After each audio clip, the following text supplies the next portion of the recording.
Boa tarde a todos. Declaro aberta a presente audiência de instrução e julgamento, realizada por videoconferência, referente ao termo circunstanciado 01/2026.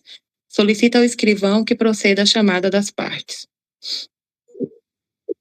Presentes em audiência virtual: representante do Ministério Público, defesa técnica, acusados: Ednei Virgens de Lima e Camila Queiroz de Souza Santos. Vítimas: Pedro Rosário Costa e Cailane de Oliveira Santos. Testemunhas arroladas pelas partes.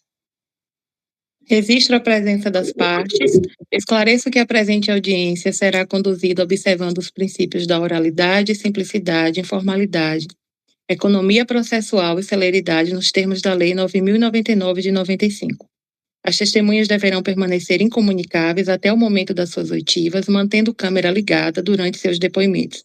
Passo a palavra ao Ministério Público.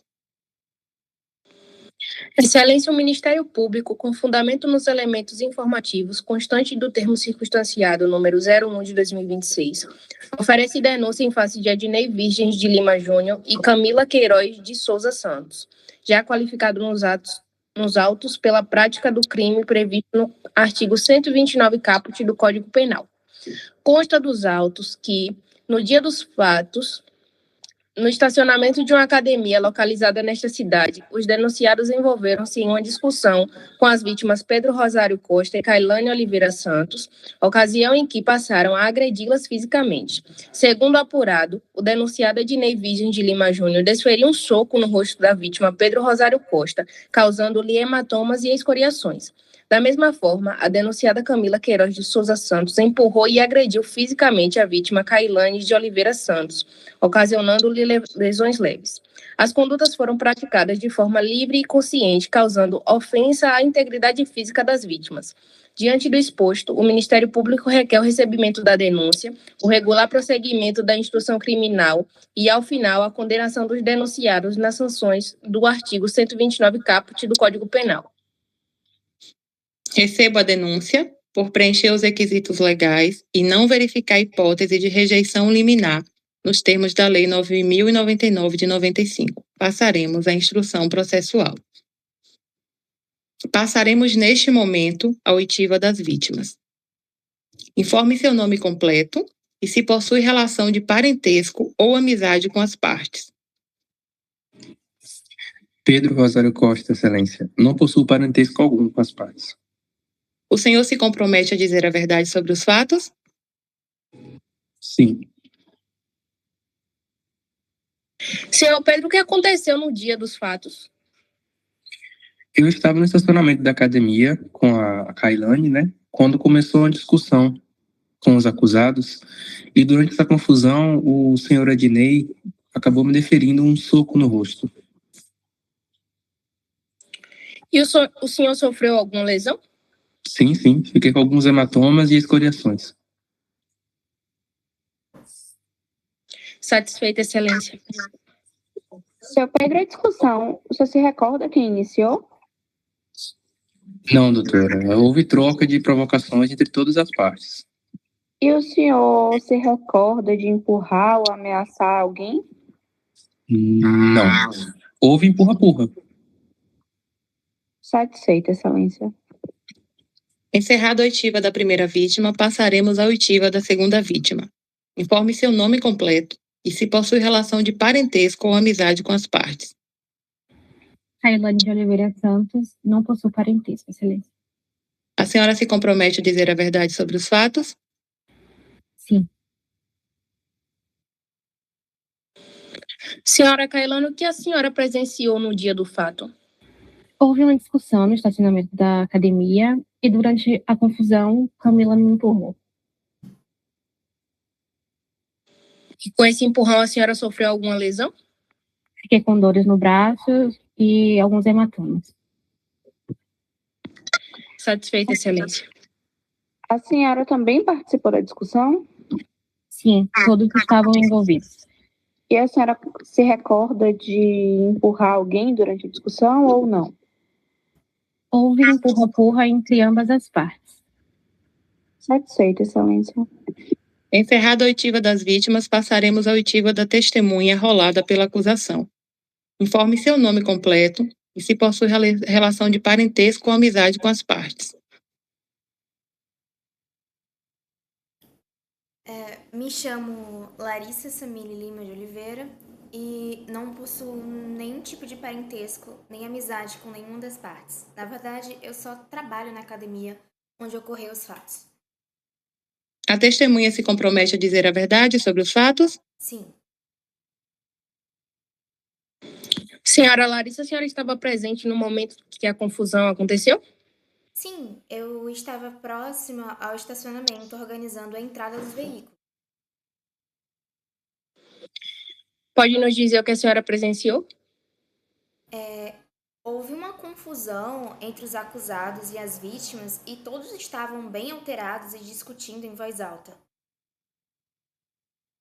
A senhora viu se houve alguma agressão física? Eu vi empurrões entre as partes e em determinado momento eu vi o acusado Ednei atingir Pedro com um soco durante a confusão. A senhora pode afirmar se Camila também participou disso? Sim, houve um empurra-empurra entre todos eles, né? Satisfeita, excelência. A senhora consegue se recordar quem iniciou as agressões? Não, porque quando eu percebi, a discussão já estava acontecendo. Eu não vi como iniciou exatamente. A senhora chegou a ver as vítimas empurrando os acusados em algum momento? Sim, como eu disse anteriormente, todos eles estavam numa grande confusão, meio que se agredindo, se empurrando. Então a senhora não conseguiria afirmar com certeza quem de fato iniciou a discussão, né? Não conseguiria. Sem mais, excelência. Encerrada a oitiva da testemunha de acusação, passaremos à oitiva da testemunha de defesa. Informe seu nome completo e se possui relação de parentesco com as partes. Meu nome é Ananda Queiroz Brito e eu sou amiga dos acusados. A testemunha se compromete a dizer a verdade? Sim. Senhora Ananda, a senhora se recorda do que aconteceu naquele dia? Olha, o que eu pude ver foi que as vítimas, elas iniciaram a discussão e partiram para cima primeiro. E a senhora consegue dizer com exatidão se eles tentaram de alguma maneira evitar o descontrole da situação? Os acusados tentaram sim, mas a situação saiu rapidamente do controle. E a senhora é amiga dos acusados? Sim. A senhora afirmou que é amiga dos acusados. Sendo amiga dos acusados, a senhora possui interesse no processo? Não, eu estou apenas relatando o que eu vi. Satisfeita, excelência. Encerrada a oitiva da testemunha de defesa, passaremos ao interrogatório dos acusados. O senhor deseja responder as perguntas? Sim.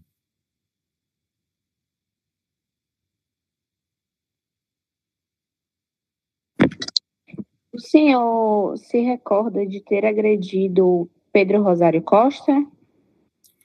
Doutora, houve uma discussão e eu apenas reagi no momento.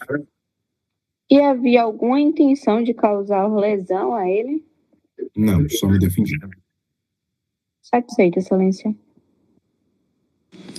Senhor Ednei, o senhor confirma que desferiu um soco na vítima? Durante a discussão houve um contato físico, mas eu não tive intenção jamais de machucar. Ok, satisfeita, excelência. Encerrado o interrogatório do acusado, passaremos ao interrogatório da Corrê.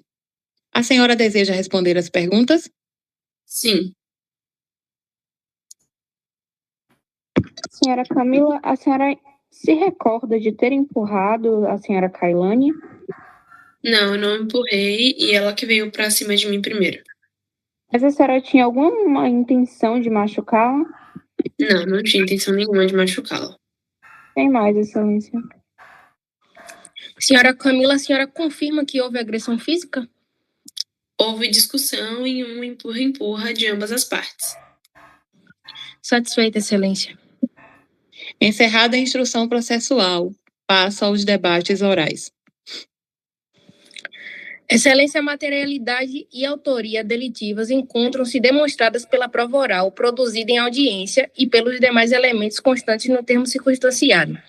As vítimas confirmaram as agressões sofridas, sendo seus relatos corroborados pela testemunha de acusação, que presenciou parte da confusão e identificou os denunciados praticando agressões físicas. Restou comprovado que os acusados agiram de forma voluntária, causando lesões corporais nas vítimas. Diante disso, o Ministério Público requer a condenação dos acusados pela prática do crime previsto no artigo 129 caput do Código Penal. Excelência, a instrução criminal revelou relevantes contradições acerca da dinâmica dos fatos, inexistindo prova segura e harmônica capaz de sustentar a pretensão condenatória. Nenhuma das testemunhas ouvidas conseguiu afirmar com a necessária certeza quem teria iniciado as agressões, havendo versões divergentes entre acusação e defesa. Inclusive, a própria testemunha da acusação declarou não possuir segurança quanto ao início da confusão, circunstância que enfraquece significativamente a narrativa acusatória e evidencia a ausência de elementos probatórios firmes. Cumpre destacar ainda que os acusados são primários, as lesões constatadas foram de natureza leve e não existe prova inequívoca apta a demonstrar de forma segura a responsabilidade penal dos réus. No processo penal, eventual decreto condenatório existe prova robusta e incontestável acerca da autoria e da materialidade delitiva, não sendo admissível condenação fundada em dúvidas, presunções ou versões contraditórias. Diante disso, e da incerteza probatória, impõe-se a aplicação do princípio do indúbio pro réu, razão pela qual a defesa requer a absolvição dos acusados nos termos do artigo 386, inciso 7º do Código de Processo Penal. Passa a sentença. Dispensado o relatório nos termos do artigo 81, parágrafo 3º da Lei 9.099 de 95, o Ministério Público ofereceu denúncia em face de Ednei Virgens de Lima Júnior e Camila Queiroz de Souza Santos pela suposta prática do crime de lesão corporal leve, previsto no artigo 129 caput do Código Penal. A materialidade delitiva encontra-se demonstrada pela prova oral, produzida em audiência e pelos elementos constantes do termo circunstanciado. Todavia, embora existam indícios de desentendimento físico entre as partes, a autoria delitiva não restou comprovada de maneira firme e segura. Os depoimentos colhidos em juízo apresentaram divergências relevantes quanto à dinâmica dos fatos e acerca de quem teria iniciado as agressões. A testemunha de acusação afirmou não possuir certeza sobre o início da confusão, havendo versões conflitantes entre acusação e defesa. No processo penal, eventual condenação existe prova robusta, segura e inequívoca da autoria delitiva, não sendo admissível decreto condenatório baseado em dúvida ou presunção. Diante da fragilidade probatória verificada nos autos, deve prevalecer o princípio do indúbio pro réu. Diante do exposto, julgo improcedente a pretensão punitiva estatal deduzida na denúncia para absolver Ednei Virgens de Lima Júnior e Camila Queiroz de Souza Santos, com fundamento no artigo 386, inciso 7º do Código Penal, sem custas, nos termos da Lei 9.099 de 95, publique-se, registre-se e intime-se. Encerrada a audiência.